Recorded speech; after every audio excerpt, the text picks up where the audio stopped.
Hello friends, आपको आपके अपने चैनल गुरुकुल वैदिक एकेडमी में आपका स्वागत है। जैसे कि आपको पता है कि हम क्लास में साइंस कर रहे हैं और साइंस का जो बुक में फिजिक्स आता है ना, तो फिजिक्स में से हम लोग पढ़ रहे हैं। फिजिक्स के हमने पहली क्लास में हमने लॉ मोशन के कुछ देखिए, मैंने बताया था स्टार्टिंग जो होती है फिजिक्स के, तो यूनिट से ही जो आपके कॉम्पिटिशन के बेस से देखे तो ये आपकी यूनिट से स्टार्ट होती है, यूनिट से लेकर, ठीक है, पद्धति के बारे में। लेकिन हम पद्धति से ना लेकर हम आपको करवा रहे हैं, एक चैप्टर है motion of law of motion, वहाँ से करवा रहे हैं, ठीक है। तो लॉ ऑफ मोशन का ऑलरेडी 2 पार्ट्स हमने डाल चुके हैं और बहुत अच्छे से एक्सप्लेन किया है। जहाँ तक मतलब कह सकते हैं, मैंने कोशिश की है अपने पूरी तरह एक्सप्लेन करने का और अच्छे वे में समझाने का मैंने ट्राई किया था, मैंने किया। अब जाके देख लें, बहुत ही शानदार क्लास है। और जो आज की जो क्लास है वो पार्ट 3 है, कह सकते हैं एक तरह से। और इसमें जो टॉपिक है motion of law of motion में ही जो आता है, फोर्स आता है, बल आता है, इसके बारे में हम पढ़ेंगे। और बल के टाइप कितने होते हैं, प्रकार क्या क्या होते हैं बल के, और किसने इसको फाइंड किया, डिस्कवरी किया था, मतलब ये सब से रिलेटेड हम पढ़ेंगे आज। और मैंने कल आपको कुछ फार्मूले लिखवाए थे, लॉ ऑफ मोशन से वेलोसिटी और टाइम का रिलेशन हो गया, डिस्टेंस से रिलेटेड जो थे, तो मैंने फार्मूले ही बताए थे आपको, ठीक है। उसके ऊपर न्यूमेरिकल करने वाले थे, जैसे मैंने आपको बताया था क्लास में न्यूमेरिकल करेंगे। बट मैं सोच रहा हूँ कि अगर उस पर न्यूमेरिकल करेंगे तो काफ़ी टाइम कंज्यूम हो जाएगा ना, तो वीडियो की लेंथ भी काफ़ी लंबी हो जाएगी। तो मैं ऐसा करता हूँ कि आज की जो क्लास जो हम इस जो लॉ ऑफ मोशन जो मतलब टोटल क्लास, ओवरऑल क्लास जो है, देखिए टाइम इसलिए लग जाता है कि एक्सप्लेन करने में हम काफ़ी डीपली एक्सप्लेन करते हो, अच्छे से समझाते हैं कि ताकि आपको अच्छे से समझ आ जाए और आपको एक रियल लाइफ से हम कनेक्ट करने की कोशिश करते हैं, इसलिए तो टाइम लगता है। जब क्लास पूरी कंप्लीट हो जाएगी तो उसके बाद से क्या करेंगे हम, जो अपने नेक्स्ट जो हमारा जो रहने वाला है, जैसे कि न्यूमेरिकल की बात करेंगे, तो ये क्लास पूरा होने के बाद हम न्यूमेरिकल करेंगे, ठीक है। तो चलिए आज जो क्लास में हम करते हैं, जो करेंगे इसके बाद, जो हमारा टॉपिक था आज का है बल। तो हम बल के बारे में देखते हैं, बल क्या होता है। बल क्या होता है? बल देखिए, सबसे पहले आप नियमित जो लाइफ में आपको देखते हैं, जो आपके साधारण लाइफ में भी, साधारण ज़िंदगी में भी आप बल का प्रयोग करते ही हैं। कैसे? देखिए, फोर्स क्या होता है? फोर्स यानी बल एक ऐसा, मतलब कह सकते हैं बल एक बाहरी मतलब बाहरी क्रिया होती है जो आप किसी का गति चेंज करना में, गति को बदलने में, या इसका आकार को बदलने में, या आप कह सकते हैं किसी की रूपरेखा को चेंज करने में आप इसका प्रयोग करते हैं, वो होता है बल। यानी किसी की अवस्था को परिवर्तन करते हैं। कोई भी चीज़ जैसी भी प्रकार से पड़ी हो, आप उसकी रूपरेखा यानी जो उसकी पहली वाली अवस्था से उसकी बाद वाली अवस्था में लेके आते हैं ना, नई पुरानी से नई चीज़ में बदलते हैं, तो आप कह सकते हैं वो आपका प्रयोग करते हैं, वो करते हैं बल। बल क्या होता है? बल होता है, एक तरह से बोल सकते हैं, डिफाइन कैसे करेंगे? Force is the type in which we change shape, है ना, शेप, या कह सकते हैं उसके मतलब जो रूपरेखा है, जो भी इसका प्रकार है, चेंज करते हैं, उसको आप कहते हैं बल। मतलब बल कह सकते हैं, ठीक है, एक क्रिया होती है बल, है ना। तो बल के अब देख लेते हैं क्या क्या हो सकते हैं। बल से आप क्या करते हैं, जैसे मान लें एग्जाम्पल के लिए बल की बात कर लें, तो साधारण भाषा में देखिए, फोर्स जो हो गया, है ना, फोर्स जो हो गया, तो आप किसी के कोई गाड़ी है, मतलब यहाँ पर थी, इसकी जो रेस्ट जो बात कर लें हम, है ना, तो इसकी जो गाड़ी की जो रेस्ट पोजीशन पे है, यहाँ रुकी हुई पोजीशन पे है ना, यहाँ रुका हुआ है, रेस्ट में है। जब इस पर आप फोर्स अप्लाई करते हैं ना, फोर्स अप्लाई करते हैं, तो ये क्या होता है, ये अपनी इस प्लेस को चेंज करके यहाँ पे आ जाएगी, ठीक है। यहाँ से बदल कर, अपनी जिस स्थान को बदल कर दूसरे स्थान पे आ जाती है, इसको हम बोलते हैं, इसको डिस्प्लेस कर रहे हैं, तो ये हम बोलते हैं फोर्स बोलते हैं, ठीक है। तो ये हम बोलते हैं फोर्स, है ना। तो फोर्स क्या हो सकता, आप फोर्स के क्या टाइप कर सकते हैं कि यार इसको आपको पोजीशन को चेंज कर रहे हैं, आप क्या बोल रहे हैं, पोजीशन को चेंज कर रहे हैं।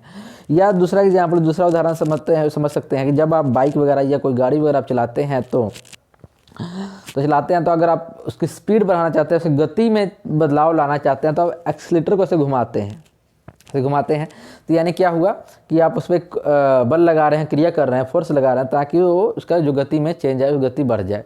अगर आप गति को कम करना चाहेंगे तो क्या करेंगे, आप ब्रेक लगाएंगे। तो ब्रेक जब लगाते हैं तो अपने पैर को, जो मान लो बाइक चला रहे हैं, तो बाइक के जो पैर के पास जो ब्रेक होता है, या हाथ में जो ब्रेक होता है, हैंड ब्रेक होता है, उसको ऐसे दबाते हैं, फोर्स लगाते हैं, बल लगाते हैं, पैर से लगाते हैं तो पैर पर दबाते हैं, तो ये बल लगाते हैं तो जाके गाड़ी रुकती है। यानी उसको रोकने के लिए भी आप एक प्रकार के बल का ही इस्तेमाल करते हैं, ठीक है। तो आप कह सकते हैं कि बल द्वारा आप किसी की कोई बल एक धक्का भी हो सकता है, खिंचाव भी हो सकता है किसी देखो। जब कहीं भी कई बार आप होटल में रेस्टोरेंट में जाते हैं तो वहाँ पर क्या करते हैं, जब भी आप अंदर जाना होता है वहाँ पर गेट पर जो देखेंगे दरवाजे पर लिखा होता है पुश या पुल। तो पुल यानी ऐसे खिंचाव, यानी खींचेंगे तो इसका मतलब क्या हो रहा है कि खींच रहे हैं, यानी पुश लिखा है यानी दरवाजा को खींचिएगा, यानी बल लगा रहे हैं उस पर, बल लगाकर खींच रहे हैं तभी आप और गेट खुलेगा तब अंदर जाएंगे। या पुश लिखा हुआ है, पुश यानी धक्का लगाना, धक्का लगाएंगे तो उसका मतलब गेट खुलेगा धक्का लगाने के बाद तब आप उसके अंदर जाएंगे। आप इस प्रकार भी बल को एक कह सकते हैं कि आप डेफिनेशन दे सकते हैं ना। तो बल के अब ये तो हो गया, मैंने बल को अच्छे से एक्सप्लेन कर दिया। बल होता क्या है, एक प्रकार की प्रक्रिया है जिसमें आप किसी की रूपरेखा या उसके स्थान को चेंज करने परिवर्तन लगा रहे हैं, है ना, तो बल होता है। बल के आगे जो मेनली 2 टाइप्स होते हैं, एक होता है कांस्टेंट बल होता है जिसको हम बोलते हैं सीमित बल, जिसको हम क्या बोलते हैं संतुलित बल बोलते हैं, ठीक है। कांस्टेंट बल यानी जो चेंजेबल नहीं होता है वो आपका होता है कांस्टेंट बल, यानी इसको मैं बताता हूँ। वैसे ये ज़्यादा इंपॉर्टेंट नहीं है लेकिन आप समझाने के लिए अच्छे से बता देता हूँ मैं। कांस्टेंट फोर्स क्या होता है, यानी कांस्टेंट यानी संतुलित बल जिसको बोलते हैं, क्या होता है जब आप बाइक वगैरह या कुछ चीज़ चलाते हैं उसमें जो आपकी जो एक्सेलरेशन होती है वो चेंज नहीं होता है, मतलब एक्सेलरेशन में कोई परिवर्तन नहीं आता है, एक्सेलरेशन जो रहता है उसमें शून्य रहता है ना, इस प्रकार ही बोल सकते हैं। जब भी आप ये कांस्टेंट फोर्स से कोई बाइक चला रहे हैं, नहीं उसमें एक्सेलरेशन जो है, एक्सेलरेशन क्या होता है, 0 होता है, यानी एक्सेलरेशन में कोई बदलाव नहीं है, मतलब कोई एक्सेलरेशन उसमें मतलब उत्पन्न ही नहीं होता है। कह सकते हैं कि एक आप नियमित यानी कि नियमित आप चाल से कुछ चीज़ चला रहे हैं उसमें एक्सेलरेशन प्रोड्यूस नहीं हो रहा है, यानी एक्सेलरेशन का जो एक्सेलरेशन है, जो त्वरण होता है ये उत्पन्न नहीं होता है, ये त्वरण जो है उत्पन्न नहीं होता है, ठीक है। या तो आप कह दें एक्सेलरेशन 0 है, जहाँ पर त्वरण क्या है 0 है, शून्य है, तो आप वहाँ पर ये जो फोर्स होगा वो क्या होगा कांस्टेंट फोर्स होगा, यानी एक गति से ही अगर आप यहाँ से यहाँ जा रहे हैं से बी पॉइंट तक, तो ये 30 किलोमीटर की दूरी है, तो आप नियमित एक ही चाल यानी 30 किलोमीटर प्रति घंटा की रफ्तार से आप यहाँ पहुँच जाते हैं ए से बी तक, तो ये होता है कांस्टेंट फोर्स, ठीक है। एक होता है ये संतुलित फोर्स, एक होता है अनसंतुलित जिसको हम बोलते हैं चेंजेबल या चेंजेबल बोल सकते हैं, ठीक है, जो चेंज होता रहता है चेंजेबल। देखिए अलग अलग नाम भी हो सकते हैं चेंजेबल फोर्स, है ना। तो ये क्या होता है, असंतुलित होता है, ये असंतुलित या इसमें जो है समय के अनुसार त्वरण में बदलाव आता है, यानी समय समय पर क्या होता है एक्सेलरेशन में चेंज होता रहता है, बदलाव आता रहता है। या आप कह सकते हैं उसके फोर्स में मतलब उसमें क्या हो रहा है कि आप कह सकते हैं कि हर थोड़ा देर में जाएंगे तो जहाँ से घुमाएंगे तो वहाँ पर अब गति में थोड़ी चेंज आ गई, यानी कुछ वहाँ पर त्वरण की मात्रा 0 मतलब कह सकते हैं 0 नहीं रहती है, चेंज होता है, 0 से मतलब बढ़कर कुछ हो जाता है, उसको बोलते हैं क्या असंतुलित बल कहते हैं, ठीक है। ये तो अब 2 प्रकार के हो गए बल, असंतुलित होते हैं जैसे कि आप मोड़ पर गाड़ी को मोड़ते हैं तो आप स्पीड कम करते हैं तो यहाँ एक्सीलरेशन प्रोड्यूस होता है, त्वरण प्रोड्यूस होता है, तो आप बोलते हैं ये चेंजेबल फोर्स है। तो आपको आई होप आपको ये समझ आया होगा इसके फोर्स के ये जो 2 ये टाइप्स थे, जो कांस्टेंट फोर्स क्या होता है और एक होता है अनकांस्टेंट यानी चेंजेबल जिसको हम बोलते हैं चेंजेबल फोर्स क्या होता है, ये आपको समझ आया होगा, ठीक है। अब चलिए देखते हैं बल के प्रकार कौन कौन से टाइप्स होते हैं। बल के बहुत से प्रकार होते हैं, देखिए मेनली 2 प्रकार के बल होते हैं, उसके बाद आगे इसको भी बदलाव किया गया है, ठीक है। पहला होता है कि टचेबल, है ना, टचेबल मैं इंग्लिश में लिखता हूँ, हिंदी में बताऊंगा, टचेबल फोर्स। टचेबल फोर्स का मतलब क्या होता है, इसको हम बोल सकते हैं स्पर्श, है ना, स्पर्श बल। यानी फ्रेंड थोड़ा मेरे ना प्रोनाउंसिएशन में मत जाइएगा, हिंदी में प्रोनाउंसिएशन बहुत ही बेकार है मेरा, ठीक है, ऐसे कह सकते हैं आप। तो टचेबल फोर्स या स्पर्श बल यानी क्या होता है, जब भी 2 बॉडी यानी 2 ऑब्जेक्ट के बीच में जो कॉन्टैक्ट होता है ना, जो मान लीजिए 2 ऑब्जेक्ट है, 2 ऑब्जेक्ट के बीच में कॉन्टैक्ट है, यानी जुड़े हुए हैं आपस में, चिपके हुए हैं उनके सरफेस, यानी इसका जो ऊपर वाला ऑब्जेक्ट है उसके नीचे वाला सरफेस और जो नीचे वाला ऑब्जेक्ट है ये इसका ऊपर वाला सरफेस, ये आपस में से स्पर्श कर रहे हैं, एक दूसरे से टच हो रहे हैं, तो उसको हम जो वहाँ पर जो बल लगता है, वहाँ पर जो आपकी जो फोर्स लग रहा है उसको हम बोलते हैं टचेबल फोर्स, है ना। जैसे कि एग्जांपल के लिए मैं इसको बताऊंगा, जैसे कि एक टेबल है, टेबल पर एक ये हमने मान लीजिए बुक रख लेते हैं या कोई चलिए इसको हम जग बना लेते हैं, ठीक है, जग जग बना दिया मैंने, ड्राइंग अच्छी नहीं है लेकिन समझिए, टेबल के ऊपर एक जग रख दिए, तो जग का ये जो नीचे वाला जो सरफेस है, यानी जो उसका एरिया है, जो उसका मतलब पृष्ठ है, और इसका जो पृष्ठ, जो टेबल का पृष्ठ यानी सरफेस है, आपस में टच कर रहे हैं ना, स्पर्श कर रहे हैं, इसको हम बोलते हैं टचेबल फोर्स। टचेबल फोर्स के भी प्रकार होते हैं, आगे होता है, एक होता है परपेंडिकुलर, टचेबल का जो होता है, ठीक है, टचेबल का जो होता है, इसको हम नाम देते हैं, हमारे इसका लेते हैं, टचेबल का जो होता है ये होता है परपेंडिकुलर फोर्स, परपेंडिकुलर फोर्स है ना। परपेंडिकुलर फोर्स मतलब क्या हुआ आपका, अभिलंब बल।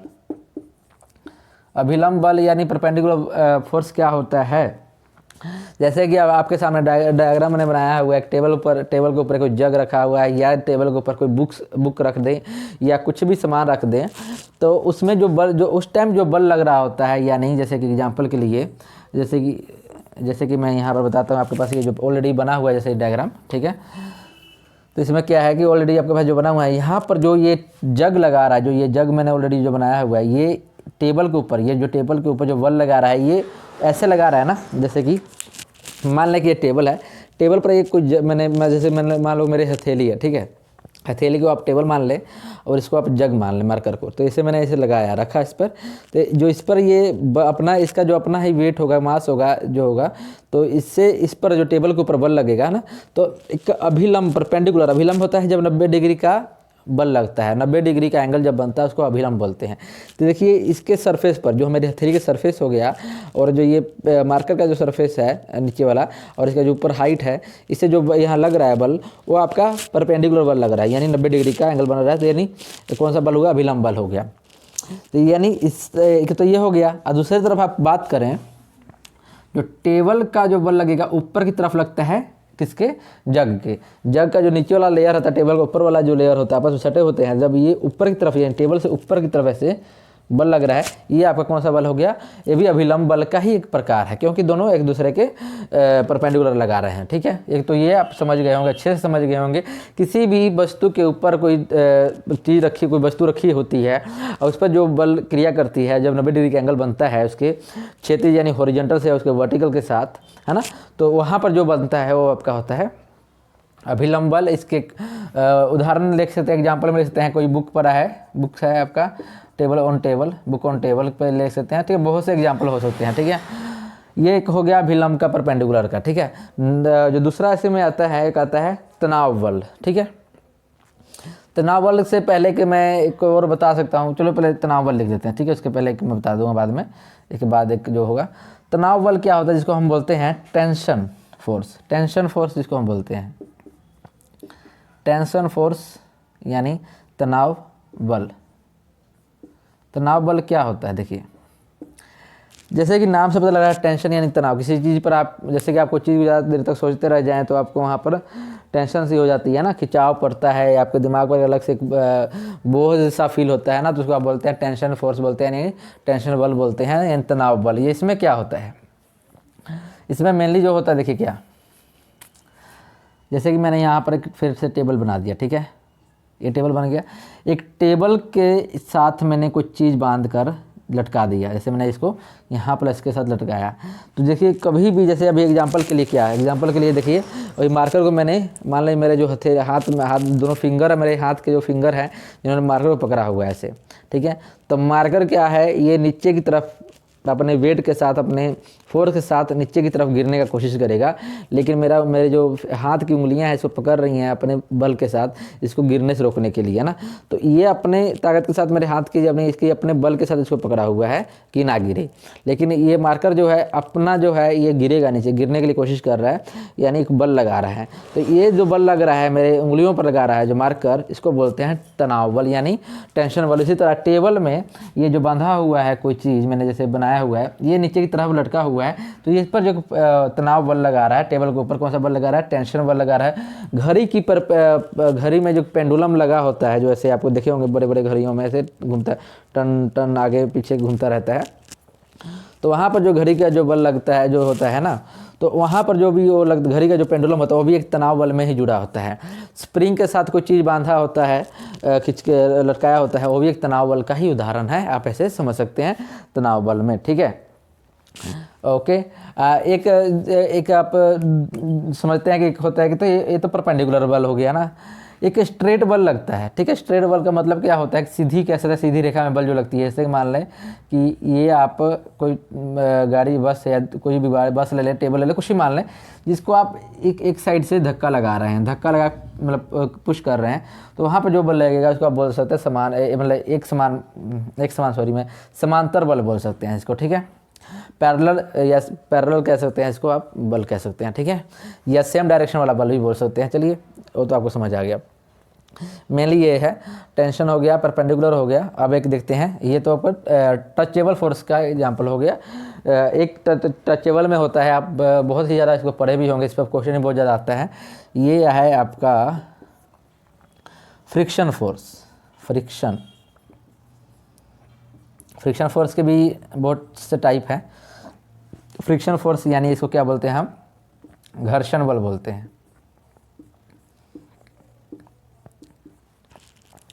तो ये टचेबल फोर्स का बहुत ही अच्छा एग्जांपल कह सकते हैं फ्रिक्शन फोर्स है। जैसे कि फ्रिक्शन का मतलब होता है रगड़ करना, कोई दो चीज़ों में रगड़ होती है, यानी जब भी कोई दो चीज़ें आपस में टच होंगी तभी दोनों में आपस में एक रगड़ खाएगा, यानी घर्षण होगा।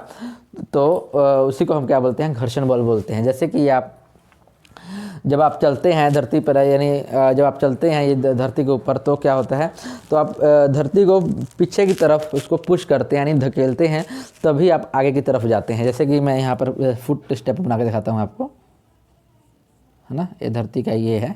मान लीजिए कि आप ऐसे चलते हैं, तो आप क्या करते हैं, इसकी तरफ पीछे की तरफ ढकेलते हैं, तभी आप आगे की तरफ मूव करते हैं। इसको पीछे की तरफ ढकेलते हैं पैर को ऐसे, तो आप आगे की तरफ मूव करते हैं। तो ये क्या होता है, घर्षण बल का उदाहरण है। घर्षण बल जो होता है बहुत ही ज़रूरी है। घर्षण बल, इसके एग्जाम्पल आप कह सकते हैं कि अगर घर्षण नहीं होगा तो आप धरती पर चलना फिरना मुश्किल है, ठीक है। मैं इस पर बोर्ड पर लिख भी पा रहा हूँ ना, तो एक फ्रिक्शन फोर्स के वजह से ही लिख पा रहा हूँ, ठीक है। क्या बोलते हैं, जो वहाँ पर रेतीली जगह होती है, जहाँ रेगिस्तान में कह सकते हैं हम, रेगिस्तान में चलना मुश्किल होता है। क्यों, वहाँ पर घर्षण जो फ्रिक्शन फोर्स किया है बहुत ज़्यादा है, ठीक है। एक मतलब कह सकते हैं एक चिकनी सरफेस जो होता है, कि स्मूथ सरफेस जिसको बोलते हैं, उस पर भी चलना मुश्किल होता है, क्योंकि वहाँ पर फ्रिक्शन बहुत कम होता है। यानी हमको चलने के लिए फ्रिक्शन ज़रूरी है, लेकिन ज़्यादा नहीं, एक लिमिट में ही फ्रिक्शन हमको चाहिए होता है। देखिए, फ्रिक्शन के भी टाइप्स होते हैं। स्लाइडिंग फ्रिक्शन, यानी जो आपको स्लाइड करके आता है, जो ना से स्लाइड में होता है, उसके भी प्रकार होते हैं आगे, ठीक है। तो इतना डीपली नहीं जाएंगे, फ्रिक्शन जब भी करना होगा तो फ्रिक्शन के ऊपर टॉपिक्स करेंगे, ठीक है। तो आपको टचेबल के प्रकार हो गए, परपेंडिकुलर, टेंशन और फ्रिक्शन। एक तो आपको मैंने बताया, पैरेलल फोर्स बताया था, ठीक है, ये हो गया। अब चलिए इसका दूसरा सेकंड टाइप जो होता है वह होता है अनटचेबल फोर्स।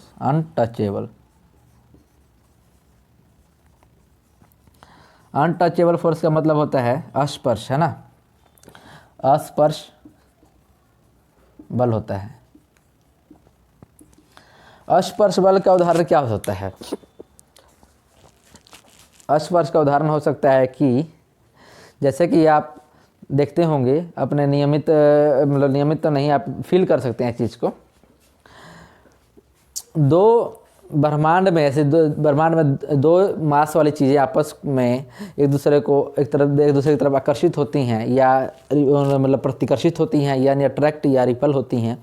उसमें जो जब बल लग रहा होता है उसको हम बोलते हैं क्या, स्पर्श बल बोलते हैं। क्योंकि देखिए, आकर्षित बल यानी अट्रैक्टिव फोर्स जो होता है, आपस में टच नहीं होता है एक दूसरे को जब तक मतलब खींचने का ट्राई करता है, दूसरे को खींच के आपस में टच होने का ट्राई करता है, लेकिन वो टच नहीं होता है। तब जब तक टच नहीं होता तब तक वो क्या होता है, स्पर्श बल यानी अनटचेबल का उदाहरण होता है, ठीक है।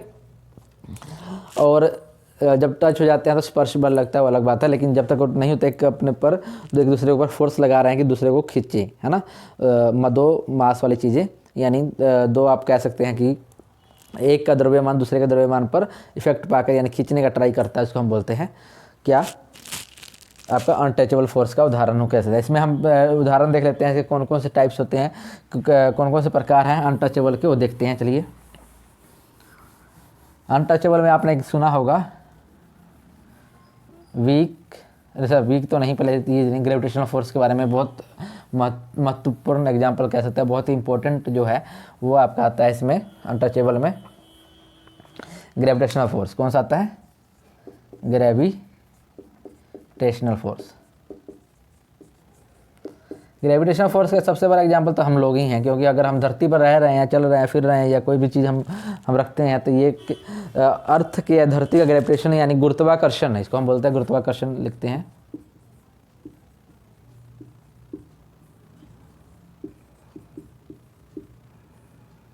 गुरुत्वाकर्षण बल बोलते हैं ना। तो धरती पर हम रह रहे हैं, चल रहे हैं, फिर रहे हैं, तो सभी किस कारण होता है? गुरुत्वाकर्षण के कारण होता है, यानी ग्रेविटेशनल फोर्स के कारण होता है।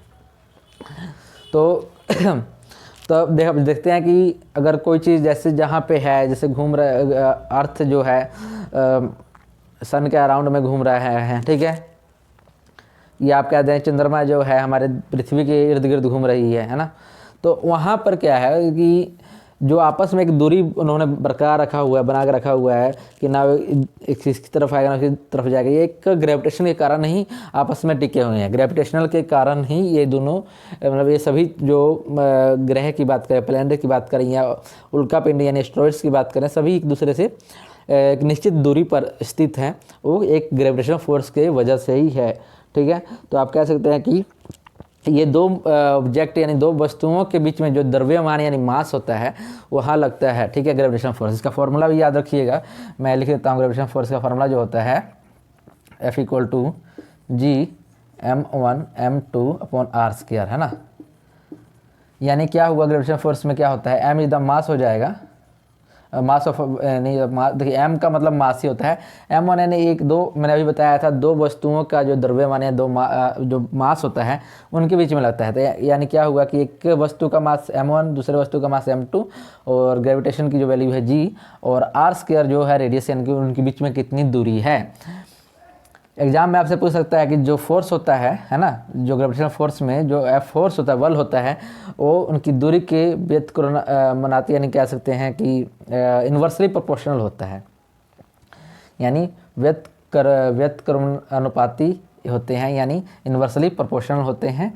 रेडियस के जो उनके बीच की दूरी जो है उसके बीच में क्या होता है, ये इन्वर्सली प्रोपोर्शनल होता है फोर्स। यानी आप कह सकते हैं कि force is inversely proportional to r², ऐसे आप कह सकते हैं। और directly proportional to the mass, है ना। डायरेक्टली प्रोपोर्शनल किसके है, मास के है, m1 m2 कह सकते हैं। पहले m के होता है m1 के, दूसरा होता है m2 के, ठीक है। g क्या है, तो g is a constant of gravitational constant होता है, g is a gravitational constant होता है, जिसकी वैल्यू होती है 6.67 10⁻11, ठीक है, जो होता है ये मीटर, ठीक है, ये होता है। तो यहाँ तक आपको समझ आया ग्रेविटेशन के बारे में। और ये एक बात ध्यान रखिए, जो ग्रेविटेशनल फोर्स होता है ना, ये बहुत ही कमज़ोर बल होता है, बहुत ज़्यादा कमज़ोर होता है। ये कह सकते हैं कि अब ब्रह्मांड में जो अस्पर्श बल, जितने भी अस्पर्श बल होते हैं, उन सब में अगर सबसे ज़्यादा किसी बल की जो पावर होती है, कम होती है, वो होती है आपकी इसकी ही ग्रेविटेशनल फोर्स, जो ये वाली वैल्यू है जी की, जी जो है ना, इसकी कम होती है, सबसे ज़्यादा कम, ठीक है। अब चलते हैं,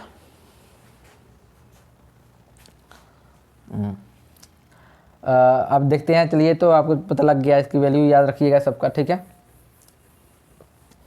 अब देखते हैं आपका नेक्स्ट जो इसमें आता है वीक न्यूक्लियर फोर्सेस। वीक, एक तो ये हो गया स्पर्श में, दूसरा होता है वीक न्यूक्लियर फोर्स, ठीक है। वीक न्यूक्लियर फोर्स जो आता है, यानी इसको हम बोलते हैं, इसको हम बोल सकते हैं दुर्बल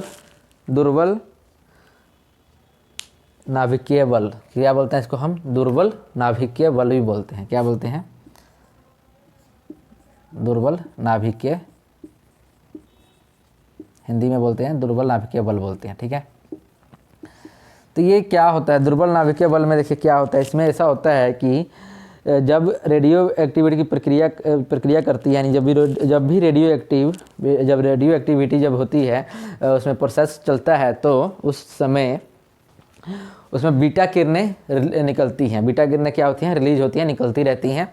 उनके द्वारा जो एक बल लगता है, जो वो बल लगता है वो होता है वीक न्यूक्लियर फोर्सेस होती हैं, जिसको हम बोलते हैं वीक न्यूक्लियर फोर्स बोलते हैं। यानी बीटा किरणों के उत्सर्जन की वजह से, यानी बीटा किरणों के निकलने की वजह से जो एक बल लगता है उस टाइम, यानी फोर्स जो लगता है वो होता है आपका वीक न्यूक्लियर फोर्स यानी, ठीक है। इसमें ये जो होता है आपका ग्रेविटेशनल से 10 की पावर 25 पावर में ज़्यादा होता है। कितना होता है, 10 की पावर 25 गुना ज़्यादा होता है। जैसे कि मैं एग्जांपल के ले लूँ, न्यूक्लियर फोर्स ऐसे लिखता हूँ वीक WNKF, है ना, WNF, weak nuclear force equal to 10 की पावर 25 इंटू ग्रेविटेशनल फोर्स, ऐसे मान सकते हैं, ठीक है।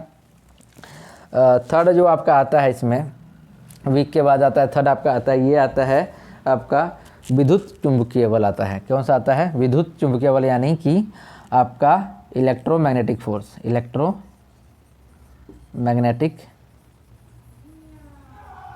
फोर्स, यानी अब इसको बोलते हैं विद्युत न्यूक्लियर फोर्स। क्या बोलते हैं, विद्युत चुंबकीय फोर्स, सॉरी विद्युत चुंबकीय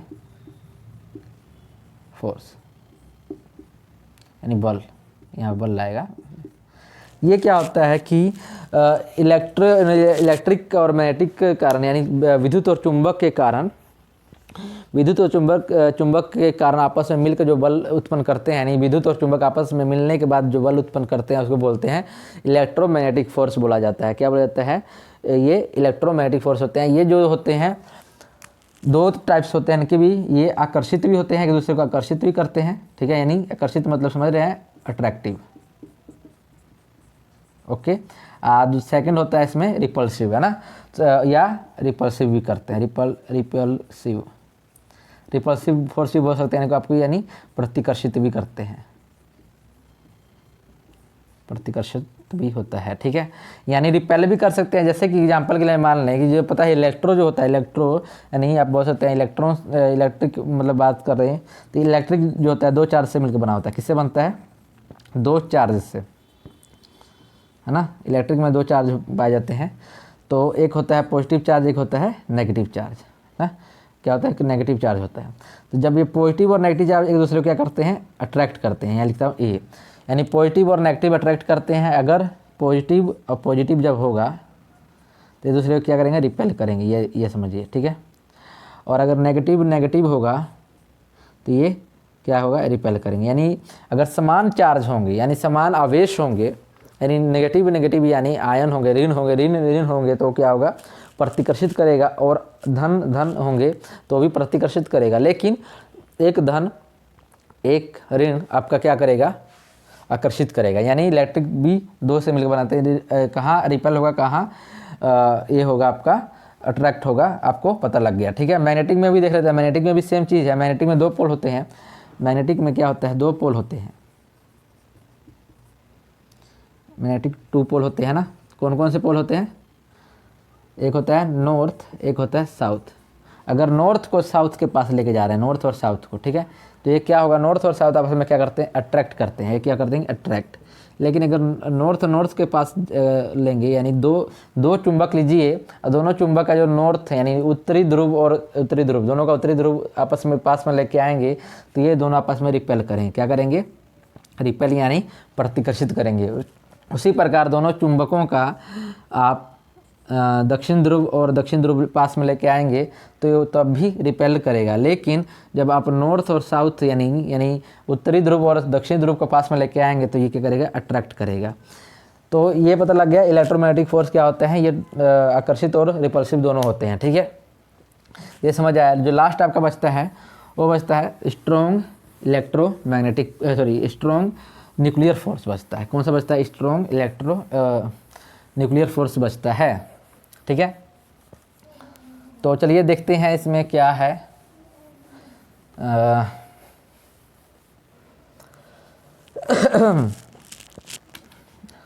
जो चौथा बनता है स्ट्रॉन्ग न्यूक्लियर फोर्स। प्रबल कैसे थे इसको हम बोलते हैं, प्रबल बोल सकते हैं। प्रबल आपका न्यूक्लियर का होता है नाभिकीय बल, है ना। ऐसे इसको बोल सकते हैं आप, हिंदी में बोलेंगे प्रबल नाभिकीय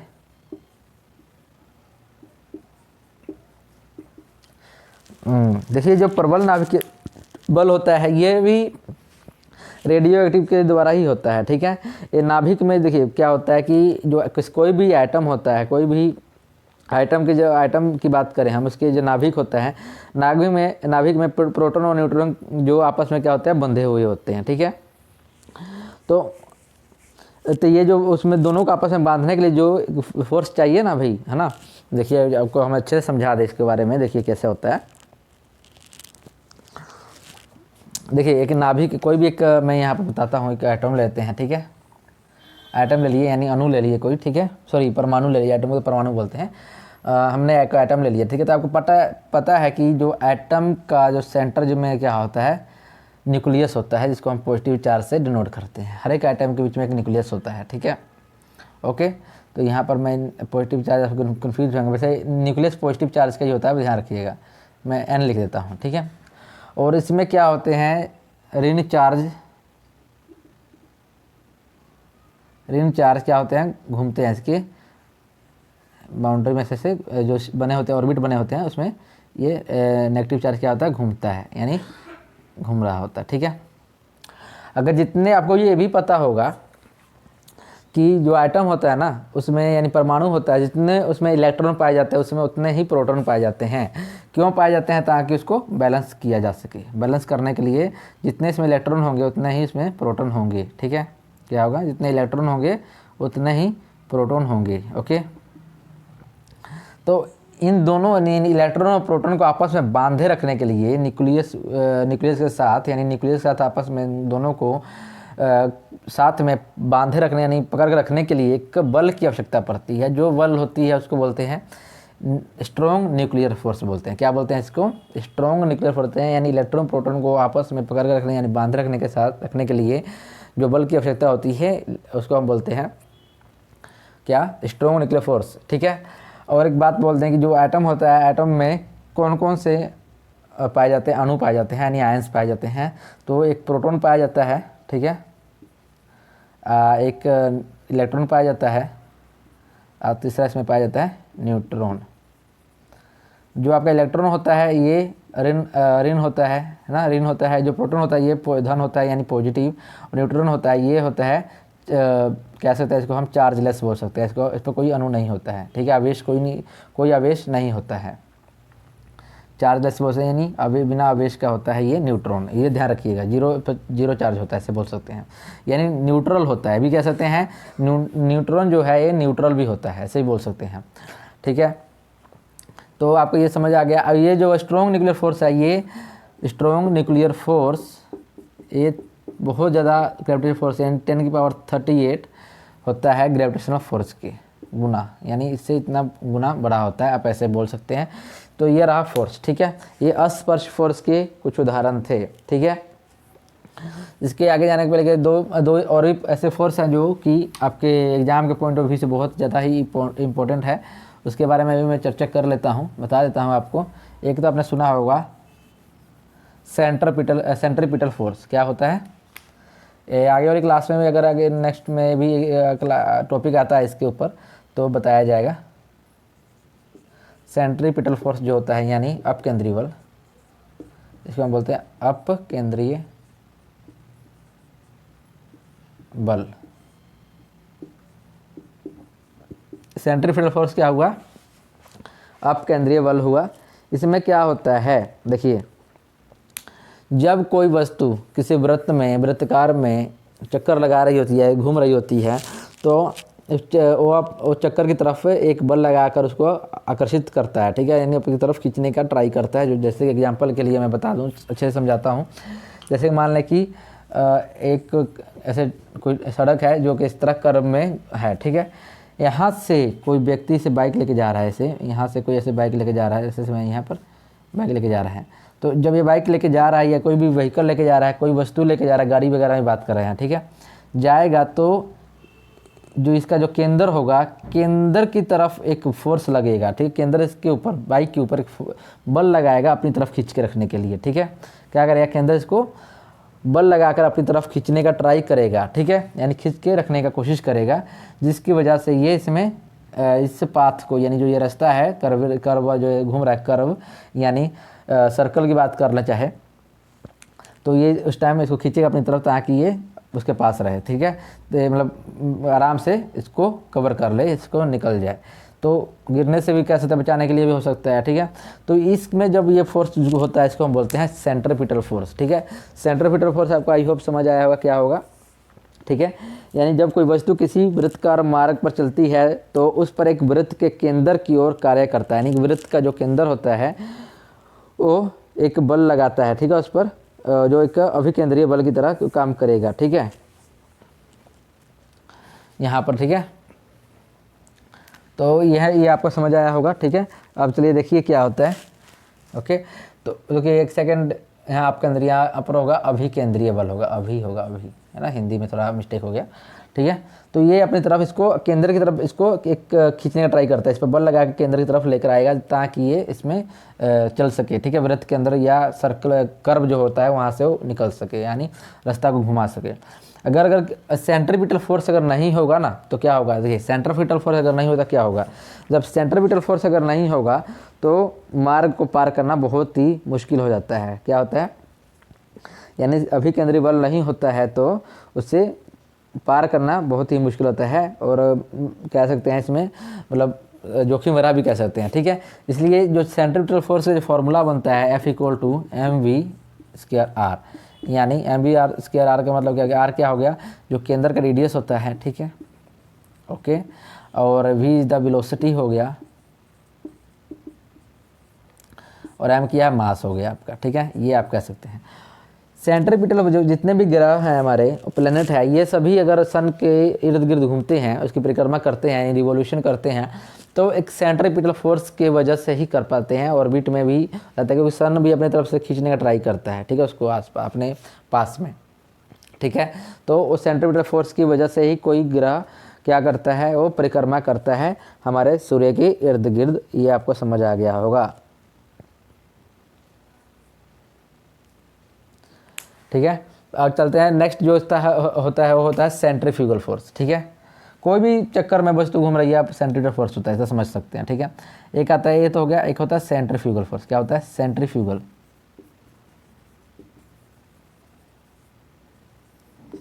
सेंट्रीफ्यूगल जो फोर्स होता है इसको हम बोलते हैं अपकेंद्रीय बल। वो हम अभी इसको बोलते हैं अभिकेंद्रीय बल, और सेंट्रीफ्यूगल बोलते हैं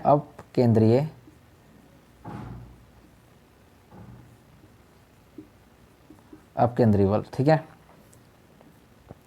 देखिए इसमें क्या होता है कि इसमें होता है कि आप जो ये जो फोर्स होता है ये बाहर की तरफ लगता है, ये क्या होता है, ये अंदर की तरफ ना लगकर क्या होता है, ये बाहर की तरफ लगता है। इसको हम नॉन इनर्शियल फ्रेम फोर्स भी बोलते हैं। क्या बोलते हैं, नॉन इनर्शियल फ्रेम फोर्स भी इसको बोलते हैं। और इसे मैं लिख देता हूँ वैसे,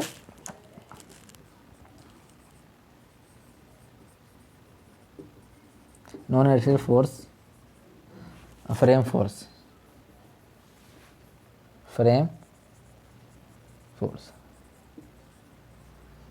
ठीक है।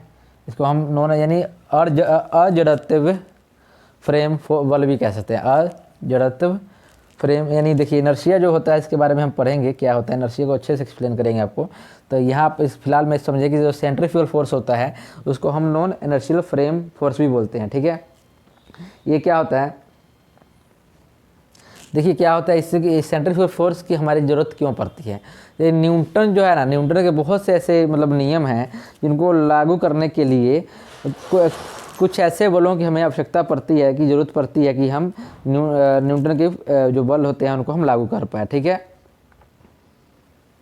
देखिए एग्जाम्पल के लिए अगर बात करें, इसके हम एग्जाम्पल लेंगे, सेंट्रीफ्यूगल फोर्स की बात करें। ये एक अपकेंद्रीय बल होता है। इसमें क्या होता है कि जो ये आपको कोई मान लीजिए सर्कल है, यहाँ पर केंद्र है, ठीक है।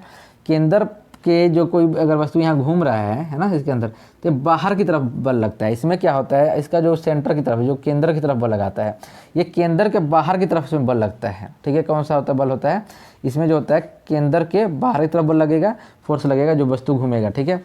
इसमें जो होगा केंद्र के केंद्र की तरफ बल लगाया जाता है सेंट्रीपिटल में, ठीक है। इस पर जो इस सेंट्रीफ्यूगल के प्रिंसिपल पर ही वॉशिंग मशीन जो होता है काम करता है। वॉशिंग मशीन जो होता है उसमें पानी तक घूमता हुआ है, तो अपन जितना भी गंद वगैरह जो कपड़े मैले होते हैं वो साफ़ करता है, तो बाहर की तरफ उसके जो वॉशिंग मशीन के जो बोल होते हैं, दीवारें होते हैं, उनकी तरफ वो फेंकता है गंदगी को, ठीक है। उसी प्रकार जब आप देखते होंगे कि गाँव वगैरह में ऐसा होता है कि पहले होता था कि दूध को या दही को जब उसको महा जाता है ना, मत्था जाता है, तो उसे घुमा के ना मथा जाता है, तो क्या होता है कि उसमें जो मक्खन होता है जो वो सभी उसके कंटेनर जो दीवार कंटेनर होता है, जो बर्तन होता है उसकी दीवार पर चिपकने लगती हैं। वो किस वजह से होता है? सेंट्रीफ्यूगल फोर्स के कारण ही होता है, ठीक है। सेंट्रीफ्यूगल का उदाहरण हो सकता है दूध से मक्खन को निकालना, या आप कह सकते हैं कपड़ा का सुखाने का जो काम होता है वो इसी का ही एक उदाहरण होता है। अपकेंद्रीय बल का ही सिद्धांत पर कार्य करते हैं। और एक और बात बता दूं, आप देखे होंगे मौत का कुआं जो मेलों वगैरह में जाते होंगे, अब तो चलिए खैर उतना नहीं आता है, पहले बहुत ज़्यादा मौत का कुआं वाला खेल होता था, ठीक है। मान लीजिए मौत के कुआं की दीवार बनाता हूँ, ठीक है, ये दीवार, इसमें क्या होता है कि यहाँ से जैसे जो बाइक चालक होता है, ठीक है, ये मान लीजिए दीवार है ये वाला, ठीक है, यहाँ से लोग देख रहे हैं, ठीक है। तो बाइक चालक यहाँ से ग्राउंड से स्टार्ट करेगा, बाइक ऐसे गोले में स्टार्ट करेगा, ऐसे घूमते घूमते घूमते घूमते घूमते ऐसे घूमते घूमते ऐसे दीवार पर ऐसे घूमते घूमते घुमाएगा बाइक को। तो इसमें क्या होता है, जब बाइक चालक जब घुमाता है बाइक को, तो क्या होता है कि इसमें जो होता है, इस मौत के कुएं में सेंट्रीपिटल फोर्स और सेंट्रीफ्यूगल फोर्स दोनों ही कार्य करते हैं ताकि बैलेंस बना रहे। कैसे? जब ये घुमा रहा है बाइक, मान लीजिए यहाँ से गोला में ऐसा ले लेता है, यहाँ से उठाकर ये गोला में यहाँ पर ले आया, ठीक है, ये मान लीजिए ग्राउंड है, तो जो बाइक चालक जो ये सेंट्रीपिटल फोर्स है, क्या होता है, सेंट्रीपिटल फोर्स इस पर बाइक चालक के ऊपर, बाइक के ऊपर क्या करेगा, बल लगाता है। सेंट्रीपिटल फोर्स जो है बल लगाता है कहाँ पर, बाइक के ऊपर, ताकि इसको अपने केंद्र की तरफ उसको खींच के रखे, यानी केंद्र की तरफ ही रखे, बाहर ना जाने दे, कहीं को बाहर जाएगा गिर जाएगा, ठीक है, जहाँ इसकी स्पीड हो कम ही फेंका जाएगा वो, ठीक है। तो यानी मौत के कुआं सेंट्रीपिटल फोर्स का लगा रहा है, बाइक पर लगा रहा है। दूसरा जो लगता है सेंट्रीफ्यूगल फोर्स, सेंट्रीफ्यूगल फोर्स लगेगा, बाइक लगाएगा, बाइक क्या करेगा, देखिए इसका जो देखिए क्या जो मौत के कुएं की जो दीवारें होती हैं वो खींच के रखती हैं बाइक को अपनी तरफ। मौत के कुएं की जो दीवारें होती हैं वो लगाती हैं फोर्स इस पर बाइक पे, ताकि बाइक गिरे ना, है ना, बाहर की तरफ जाए ना। और दूसरी तरफ जो बाइक होता है वो फोर्स लगाता है किस पर, दीवार पे, यानी किसके दीवार पर, यानी जो बल लगा, देखिए क्या होता है, सेंट्रीपिटल फोर्स लगाता है, दीवार लगाता है बाइक पर सेंट्रीपिटल फोर्स। यहाँ मैं लिखता हूँ बोल बाइक, है ना, यहाँ पर लगा रहा है बाइक, मौत के कुएं के एग्जाम्पल में चल रहे हैं, ठीक है। ये होता है सेंट्रीपिटल फोर्स। कौन सा होता है, सेंट्रीपिटल फोर्स। यहाँ पर बाइक लगाता है बॉल के ऊपर, कौन सा, सेंट्रीफ्यूगल फोर्स, ताकि बैलेंस बना रहे, बैलेंस बना रहे यानी संतुलन बना रहे, इसलिए एक दूसरे के ऊपर क्या होते हैं, बल लगाते हैं, ताकि ये गिरे ना, बाहर की तरफ ना जाए। तो ये मौत के कुआं की एक बहुत बड़ी एग्जाम्पल कह सकते हैं, ठीक है। इस तरह जो आप कह सकते हैं कि ये जो अपकेंद्रीय बल जो होता है, यानी आपका जो सेंट्रीफ्यूगल फोर्स होता है, इसको हम फोर्स फोर्स भी बोलते हैं। इसका नाम याद रखिएगा, इसको हम फोर्स फोर्स यानी फोर्स भी बोलते हैं, फोर्स फोर्स भी बोलते हैं। क्यों बोलते हैं फोर्स फोर्स? इसलिए बोलते हैं क्योंकि ये सेंट्रीपिटल फोर्स का एक उसका अपोजिट का होता है, ठीक है। ये एक आभासी है, यानी मतलब रियल में एग्जिस्ट नहीं करता है सेंट्रीफ्यूगल, इसको इसलिए फोर्स बोलते हैं। और दूसरा इसको सीडो फोर्स भी बोलते हैं, ठीक है।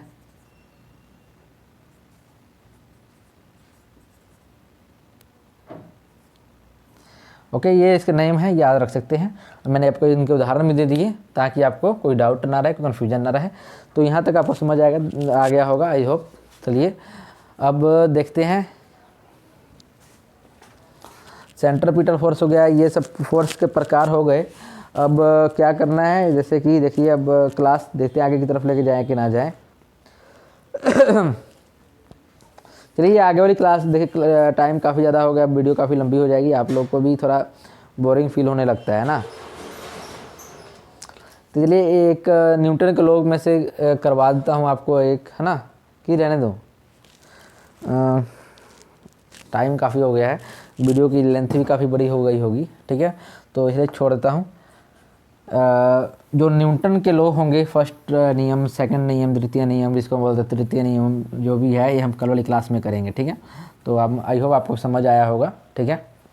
तो प्लीज़ फ्रेंड वीडियो शेयर कर दें, लाइक करें और चैनल सब्सक्राइब कर दें नहीं किए तो, ताकि हमको भी मोटिवेशन मिल सके। Okay friend, thank you, take care, bye bye.